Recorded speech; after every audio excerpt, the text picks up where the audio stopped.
Mr. Snyder, thank you so much for joining us and for accepting our invitation. My first question: you call your book "The Black Earth: Holocaust as History and Warning." Why warning? Well, all history is warning because anything which happened in history is something which could happen. History doesn't repeat itself, but history does show us what's possible, right? So it's a cliche that politics is the art of the possible. History is the art of showing what is possible. That's the first point. The second point is, I try to show the Holocaust as something which had causes. My book is largely an analysis, an interpretation, a causal argument about the Holocaust. In general, when people write about the Holocaust today, they assume that we know how, and they describe what, or even more often, they talk about the memory. I'm concerned with the memory of what actually happened and why it could happen. And my argument in the book is that if we understand the causes of the Holocaust, then we'll be better able to identify those causes if and when they reappear again. If we talk about the Babyn Yar, we will talk about now the anniversary, it's 75th anniversary of Babyn Yar. How would you fit the Babyn Yar story into the whole story of Holocaust? Well, it's very important to explain Babi Yar. It's much more important, for example, to explain Babi Yar than it is to explain Auschwitz, because Auschwitz comes along much later. Babi Yar is September of 1941. Auschwitz doesn't become the main place where Jews are killed until 1943. So if we want to understand how a Holocaust was possible, it's Babi Yar that we have to understand. Once we understand Babi Yar, then we can see how Auschwitz was possible. So to understand Babi Yar, we have to see three basic things. The first thing we have to see is that Hitler had an idea according to which the Jews were the great enemy of the Germans, not because they were racially inferior, but because the Jews invented all the ideas, all the philosophies, all the laws, all the political systems, all the religions which held Germans back. And so in that ideological system, if anything went wrong for Germany, it could be blamed on the Jews. Second reason is the war. Hitler believed that what life really was a racial struggle for resources. Therefore, it was natural for Hitler that Germany should try to take Ukraine, because Ukraine, as Hitler saw matters, was a place where inferior people controlled very good land. So it was natural that Germans, for Hitler, should try to kill, enslave, starve the people who lived on that land and take it for themselves, not just to survive, but to become richer and more prosperous. And the third thing which makes the Holocaust possible is the destruction of political order, is the claim that previous states didn't exist, the conscious creation of a lawlessness such that people behave very differently than they behaved a day before or even a moment before. Babi Yar in particular is the moment where the Germans learn that all these conditions brought together can allow for mass killing. When the Germans invade the Soviet Union, they're invading it to destroy the Soviet Union, they're invading it to take Ukrainian land, and as they invade, they start killing Jews. At Babi Yar, and before Babi Yar at Kamianets-Podilsky, the Germans realize that if they combine the SS, the police, the army, the civilian authorities, and local collaborators, they can create a moment where thousands, in fact tens of thousands of people can be killed all at once. This is crucial for the history of the Holocaust because it's the time when the idea of a final solution, that is a vision of a world without Jews, becomes the reality, becomes the mechanism, becomes the process, the example of how Jews can actually be killed. Let's talk about the place of Ukraine and all these tragedies. You described it perfectly in Bloodlands, but you show how Ukraine was important in Hitler's project, and in a way Ukraine was also important for Stalin's project for the same reason, basically as a kind of a land with food. And here comes my question about comparing Holodomor and Holocaust. Can we compare it, and in which way they are structurally similar and different? Well, we can always compare. I mean, the moment that you can't compare things is the moment where you stop thinking. I mean, all thinking involves comparison. And in the history of Ukraine in the 1930s and 1940s, we have to remember that the people we're talking about, the people who lived in Ukraine, whether they were Jews or Ukrainians or Russians or Poles, it doesn't matter, they were comparing. They were comparing all the time. If you read their diaries, if you read their memoirs, they compare. You know, the Germans were worse, the Soviets were worse. They compare. Why would they not compare? They were exposed to both of them, and that's the basic premise of the book Bloodlands. I'm writing about the places where the people were exposed to both systems. So, of course we can compare. We have to compare. If we don't compare, we're not seeing the reality as it was, and we're not seeing as it was subjectively experienced by the people there. Now, when we make comparisons, we have to do so on the basis of the empirical facts and not on the basis of a political motivation. So a lot of the comparisons that are made by people who want to show that the Soviet Union was worse than Nazi Germany. And then a lot of the time when people say you can't compare, what they're really saying is that they think Nazi Germany was worse, but they don't want to make the case, they just want to impose a taboo. I don't like either of those positions. I think we should just look and consider and then draw conclusions from what we find. So with the Holodomor and the Holocaust, the obvious difference is the Holocaust was targeted people who were at the center of an ideology. For Hitler, Jews made the whole system make sense. For Hitler, Jews were kind of the original sin of the world. They were what made the world go wrong. And so it's not surprising that when Hitler begins his project and when things don't go exactly as planned, he then tries to exterminate them. In Stalin's view, the peasant or the Ukrainian peasant is important, but not central. It's not the only thing. It's not the only source of evil. So when the 5-year plan doesn't go as expected, the peasant is punished, Ukrainians are punished, but there isn't an attempt to completely destroy them. So that for me is the difference. The similarity, of course, is that these are both party states. They're both trying to change time, right? The Germans are trying to bring us back to a kind of state of nature. The Soviets are trying to force history to go forward towards some utopia. They're both ideological states, and they both find victims. And so the world never turns out as we expect when we pursue our utopian visions, and so there has to be a scapegoat. All of that's similar, but what's different is the total attempt to exterminate versus mass starvation. Now, when I say that, I always want to conclude by adding that the Holodomor was a horrifying event, and when we say that one thing was different from another thing, we're not trying to minimize one or the other. We should do our best to keep them both in mind. But don't you think they're symmetrical in a way that, precisely in the same way as Hitler is thinking in racist terms, saying this group particular of people is blamable, but in racist terms, like Jews is a separate race.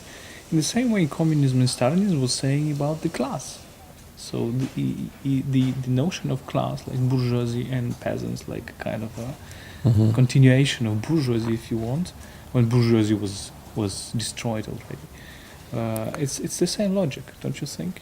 Well, if that were true, then you would expect a policy of the total extermination of all the peasants of the Soviet Union. And you don't have that policy. I mean, it's true that the 5-year plan depends on the assumption that the peasantry is not needed by history. But and when the 5-year plan doesn't work, the peasants are punished. But they're not at the center of the ideology in the same way. I mean, in Marxist-Leninism, what's supposed to happen is that you move from stage to stage of history, and you're allowed to push forward. That's what Lenin says. You're allowed to push forward, and there will be victims, and it's good for there to be victims. I mean, if you think of the Party Congress of 1934, and what Kaganovich says about Stalin, it's a second revolution, and it's good that there was so much suffering because the suffering means that we've had progress, and that's a horrifying set of ideas. Nevertheless, it is different from a set of ideas which says that. And this is Nazi ideology, which says there isn't really history, there's only biology. And the thing that tells us that there's history are the Jews. We have to get rid of the Jews so that nature can proceed. That's a slightly more radical idea, in my view. I don't think the racism is the same, because I think that, especially if you're trying to explain the Holodomor, then you're trying to explain how Soviet power targeted Ukrainians, right?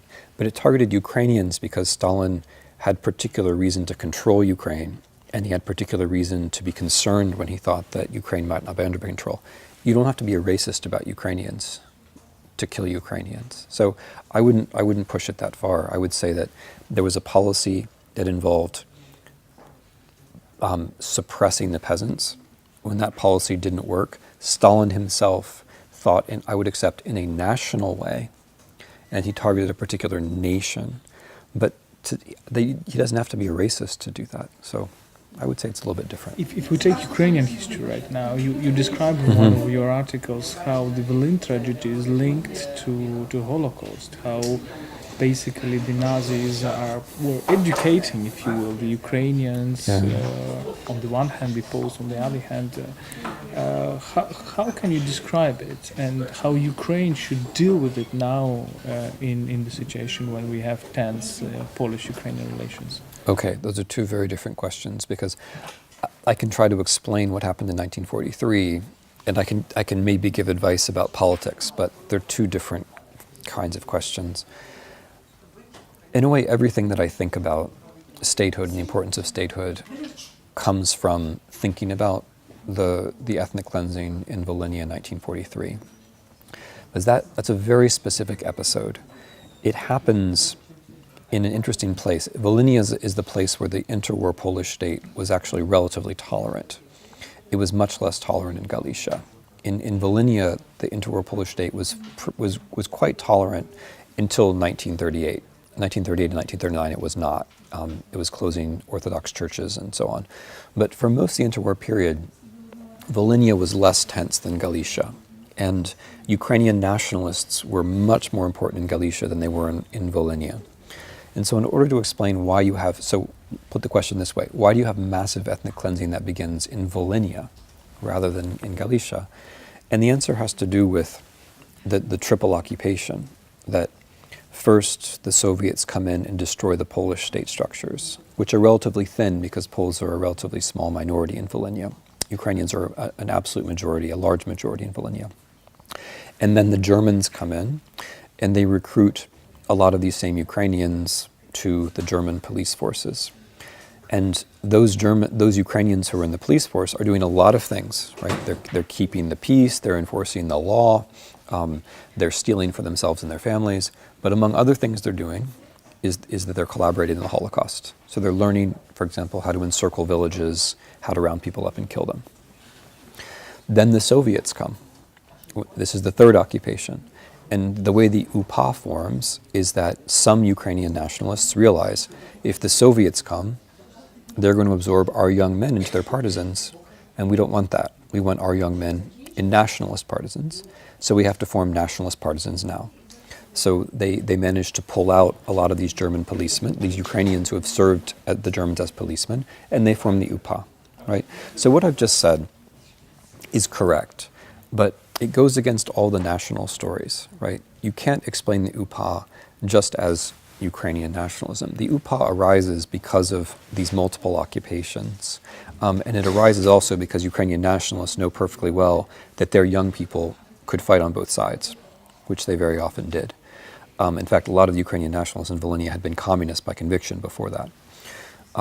So the UPA forms, and the first thing that it does is it ethnically cleanses Poles, on the logic that these people will likely collaborate with the Soviets when the Soviets come, which is, quite possibly true because they would prefer it to Ukrainian nationalism. And then the Poles respond, and the Poles kill a fair number of Ukrainians as well. So the history is one that you can't understand just in national terms. And when people try to mythologize the OUN and leave out that the people you're talking about were working for the Germans as policemen, and the people you're talking about might have also joined the Soviet partisans, right? If you leave those things out, you have a nice national myth, but it just doesn't reflect the truth. And the truth is that it's the multiple destruction of statehood which makes things like this possible. And then about how it should be commemorated today. I mean, it's very important for Ukrainians to see that this history is much more important to Poles than it is to Ukrainians. So usually whatever happens, it's worse for Ukrainians, right? The Second World War, worse for Ukrainians. Stalinism, worse for Ukrainians. In general, Ukrainian history is much more terrifying than Polish history in the 20th century. in general. The one little exception is Volhynia, where more Poles really were killed than Ukrainians, and where it really was one-sided, especially at the beginning. So it's important for Ukrainians to realize that Volhynia is an authentic memory in Poland. It's not just a political construct. So when Ukrainian historians go on television and start talking about how it's all political technology and so on, that's offensive. It's not all political technology. There really is a memory of a tragedy because it really did happen. And in Poland, along with Katyn, it's one of the worst scars of the 20th century. Now, what Poles have to realize is that Ukrainians have more scars. And I think that whenever Poles talk about Ukrainians in Volhynia, they should be asking themselves, have we thought about whether we're going to recognize the Holodomor as a genocide? Are we going to recognize, are we going to consider how bad the Great Terror was in the Soviet Union? Are we going to consider, all these things that were worse in Ukraine than Poland? I think Poles should think about those things first and make sure they've remembered everything that happened in Ukraine before they start demanding that Ukrainians, understand Volhynia the same way that they do. But in general, my attitude about Volhynia is that these things should be left to historians, and it's not that wise for politicians and filmmakers to take the lead. And that it's very important for Kyiv and Warsaw to recognize that the interests of their states are one thing, and getting the truth right about history is something else. And when you get those things confused, you can really harm the interests of your own state. So it means, to be very clear, it would be absurdly tragic if state relations between Poland and Ukraine were actually harmed by the fact that not everyone agrees about what happened in Volhynia. There's not going to be agreement about Volhynia for a long time. What would be the best, in your opinion, way to approach it? Well, one thing which current Ukrainian policy is doing, which is very good, is opening archives. I think the best thing to do, honestly, is to open archives without taking control. So if you look at the Polish model, with their Institute of National Remembrance, they in principle opened everything, but they opened everything under the control of this massive state institution, which has a bigger budget than some of the ministries. And that means that, in fact, as an archive, it doesn't work very well, right? Because the effort of collecting everything up and then the effort of deciding what you're going to show people is a lot of effort. As a historian, what I think is best is if you take the archives that you have where they are and just open them. Just open them. Don't try to collect them all up in Kyiv, because the moment you collect them all up in Kyiv, the temptation is to say, okay, I'm going to show the most interesting things to my friends, or I'm going to publish the most interesting things myself, or, oh, this is maybe a little bit too interesting, let's not show that to anybody, right?